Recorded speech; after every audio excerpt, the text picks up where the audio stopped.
ګرانو کتونکو د کوتوالۍ تاڼې پولیس یو ان ټریس کیس چې کوم دی هغه ټریس کړی دی لاش خو سره خو دي داسې عجیبه شانتي کار کړی دی چې هغه نه دی برآمد شوی خو د ښځې خاوند سره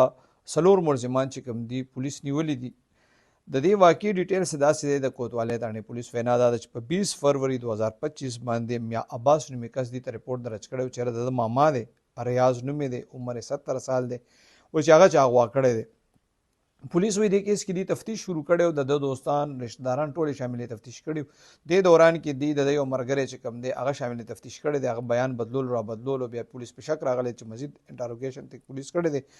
نو هغه منلی چې هغه د خپل خزې په مدد سره او دوه نور ملزمان یاد کړي دغه په مدد سره باندې دا سړی د دې ځای نه اغوا کړي دی او داغه مړ کړي دی او هغه بیا دغه لاش کوم دی غن او خار سین ته غرزول دی پولیس وایي چې یاره وجه چې کومونو د دې سړی چې کومې پیسې وي او کورو دا هغې دپاره دي دا سړی مړ کړی دی او لاش وله غورځولی دی پولیس وایي لاش نه دی میلاو شوی دې حوالې سره به انشاءالله سبا تاسو ته یو تفصیلي رپورټ هم پیش کوم چې یاره دا پوره قصه څه ده ضرور بیا سبا له وګورئ